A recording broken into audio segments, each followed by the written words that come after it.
My name's Jim. Welcome to Batilipi's workshop.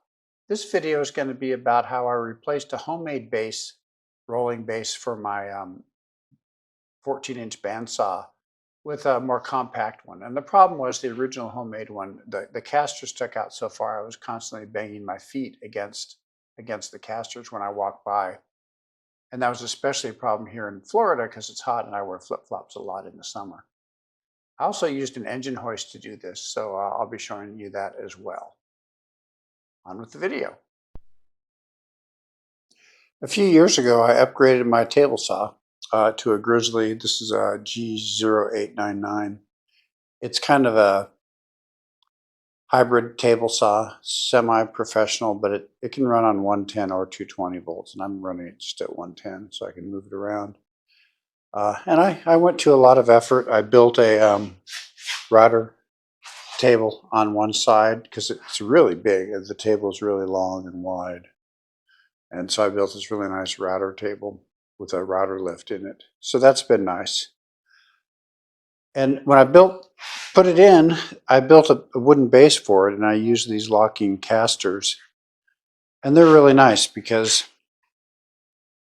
you can move the table around, or you can lock them up and set the whole thing down on its full weight so you don't get any movement. So that's nice. So then when I bought my a new bandsaw just this past about 6 months ago, I guess, I did a similar thing. So I got this big jet 14-inch bandsaw. It's been really nice. It's hooked up to my desk collection. And I did the same thing. I built a wooden base with the same locking castors. The trouble with that is the top isn't very big. And so when I go walking by here, and I wear flip-flops a lot in the summer, I kept banging my feet into the caster because it sticks out. So I've decided to buy the jet rolling base that's designed to go with this. So that's what I'm going to show you this morning is how I put that base together and how I transferred the saw from one base to another. Here's the base. I bought the commercial one. It's made by Jet. It's a universal mobile base, 600-pound capacity, which is more than I need.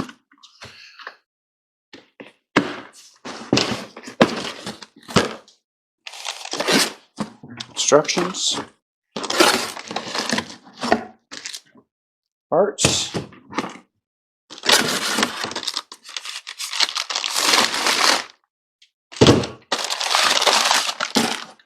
Corners.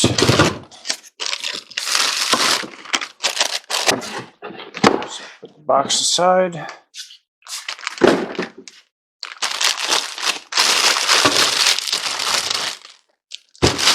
So it looks like it came with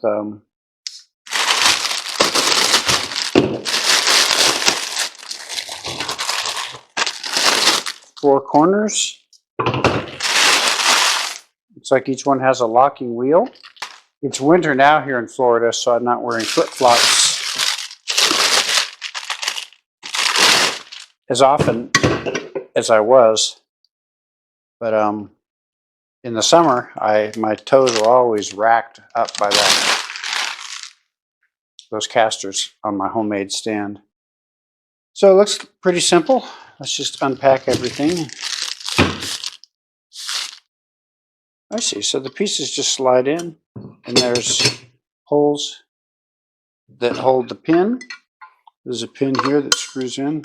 Well, it pops in, and I'll figure out the size in a bit. This is nice. I like simple, easy things. Honestly, I wasn't expecting it to be this simple. Okay, so I'm going to move that to the floor, and then I'm going to go measure the size of the base I actually need. So I'll be right back with that. 24 across here. I'll try to make this strap that goes between them even. And this is 24 inches. There's 3 holes here and 3 holes here, so that's correct. Now I want to get 20 inches this way. So here's the 20 by 24 inch assembly. So I'm going to pick this up with my shop lift here.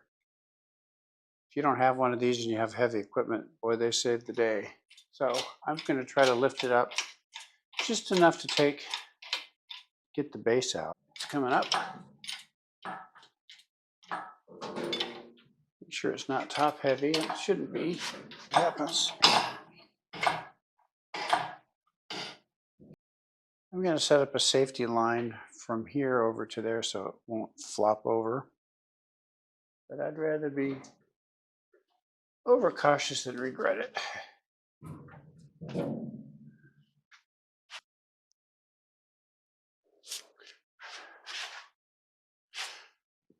Now I feel fairly comfortable. It has to go up just a little bit more.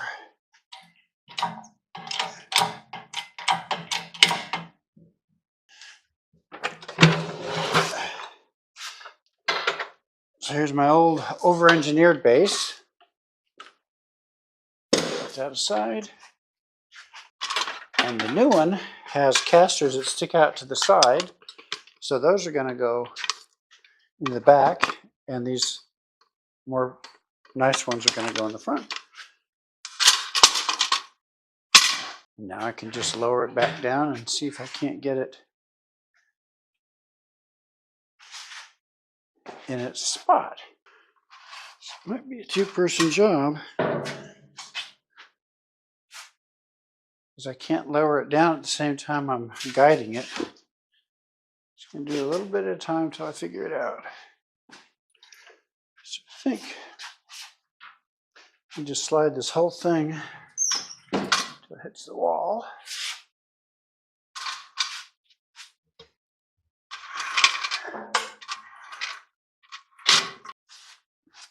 So it's about there, but I've got a foot that's sticking out. So I'm going to go off camera and fix that.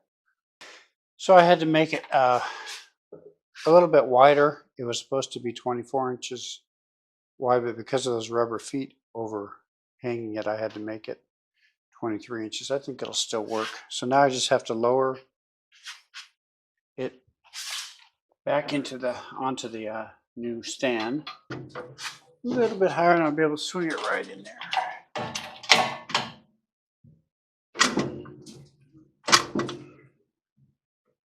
So I've widened the back stand, and I've got everything lined up. Looks perfect.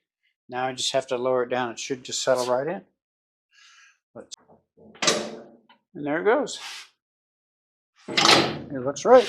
It's on the ground. So I'm going to let it down the rest of the way.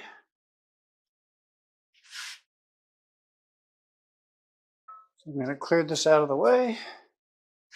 To do this kind of stuff, you just got to go really slowly and don't ever get your fingers anywhere where if something collapsed, it's going to land on your fingers. It's always better if you have somebody to help you. But I've used this to move my lathe and my mill, table saw, the bandsaw. Used it for a lot. Next thing I'm going to do is fold up these legs to get them out of the way.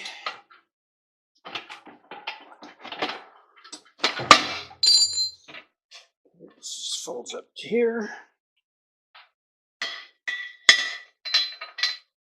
Bolt goes back in, the pin goes back in. And with these things, you've always got to remember to put the bungee cord that holds them, because they'll just fall right over on you. I've had that happen. So to get the other one off, I'll attach it to the bungee cord as well. Take this leg out.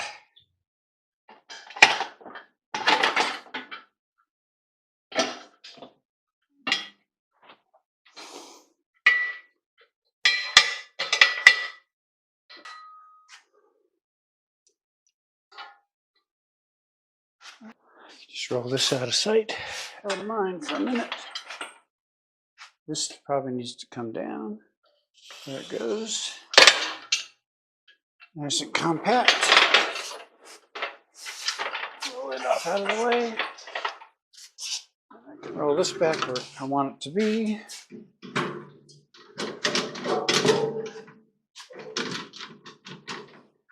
Very nice. So now it's much more compact.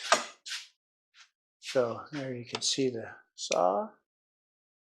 And there's the base. And as you can see, it's hardly sticking out at all. So hopefully now I won't be stubbing my bare feet or flip-flop feet on it next summer. So that's a good deal. Well, that about wraps up my bandsaw base video. I hope you enjoyed it, and thanks for watching.